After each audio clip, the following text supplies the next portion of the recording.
it's really easy to think that everything is important, so everything ends up on your to-do list. But if you have to put it on a scale where this is the most important thing for me to do, then this has to then be less than that.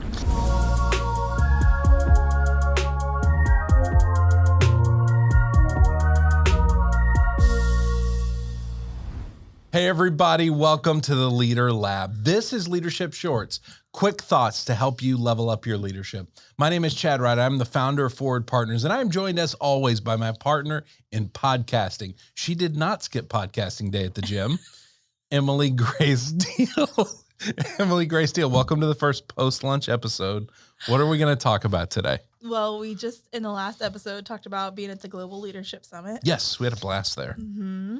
One of the other speakers we saw there was Craig Rochelle, and he gave leaders permission to be obsessed with their impact. Yeah. And in the talk, he brought up an interesting idea of the to-don't list. The to-don't list. We're very familiar with the to-do list. Yes. The to-don't list. So I want to talk about what's on your to-don't list. This is a really interesting question. It's a hard thing to grapple with, right? Because I think things land on our to-do list because it all just seems so important. Right.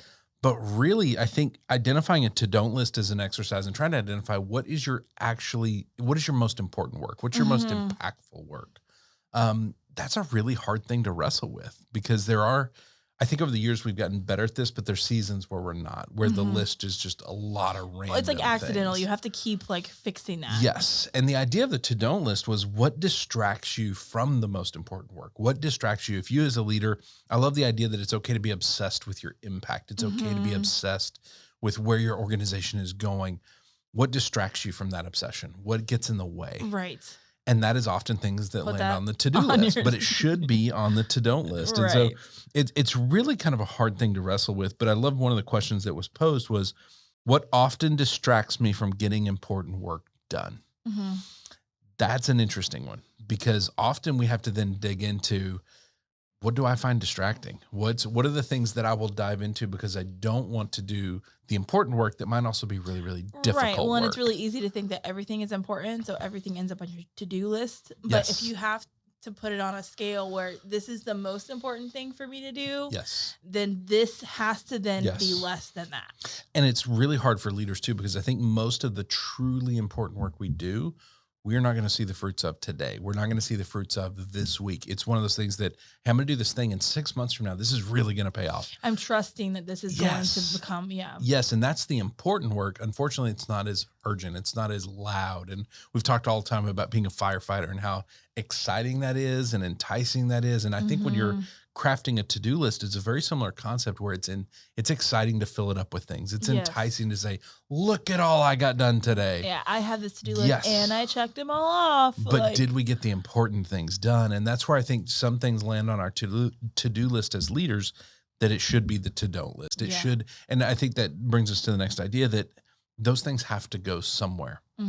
I don't know any leader that has the luxury of going, I have 33 things on my list, 30 of those, just take them off. I don't ever want to see them again. They don't have to be done.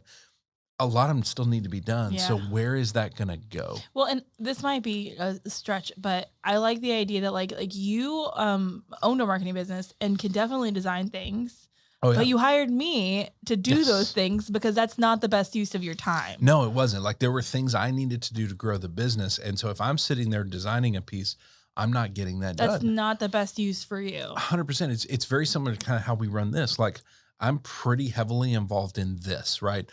But what we create with these podcasts and these shows that we've got, subscribe to Leading Thriving Cities, by the way, what we create with this is, okay, now we can pull from this and create a lot of content. Right. But if I'm sitting there over your shoulder or with you or in place of you creating the content originally, saying, okay, well, this post and we're going to do this post and we're going to do this, that's not the best use of my time. But this is a good use of my time because it allows us to create a lot more things. Right. And I think for a lot of people, it's identifying that. What is that higher level thing I can be working on that nobody else can do? And there's I think we have an episode, Time is Weird. We have an episode that hasn't come out yet that is going to come out. But by the time you're listening to it, it will have been out for a month or two. Anyway, don't ask about time after lunch.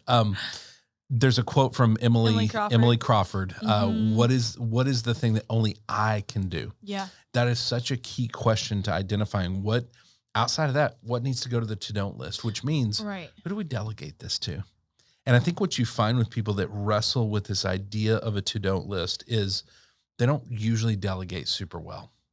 Because it's like, well, everything has to be on there. If everything has to be on there, you don't have a team or you haven't empowered your team. Yeah. And that really is a huge or the trap of like, it's easier if I just do it myself. Yes. Yeah. Falling into that all the time. And I think that's what robs people of being able to go down this road. But I think really identifying that most important work. And I think we've done, it's funny because as I was wrestling with this, I was like, okay, this will be helpful for somebody. Somebody needs to literally write a to-don't list.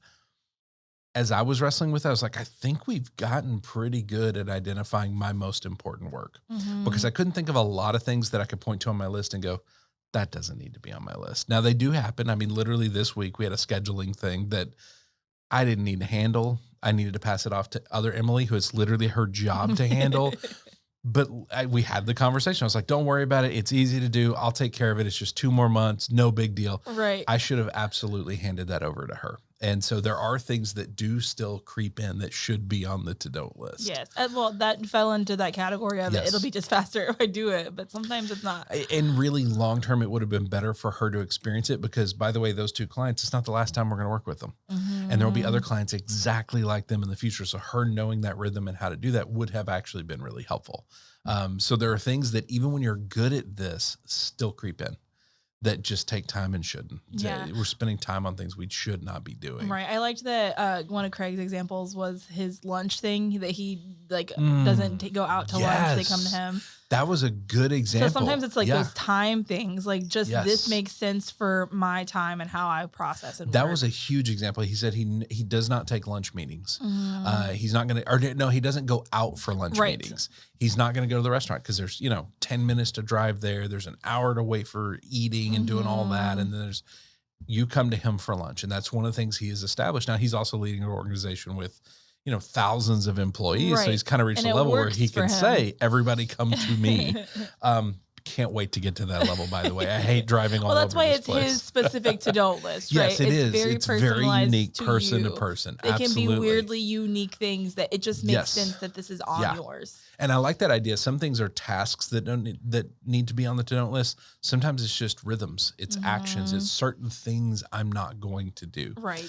That is actually really helpful because those things can then create margin and create space. So some of this is looking at what's really like best practices. Best practices. Yeah.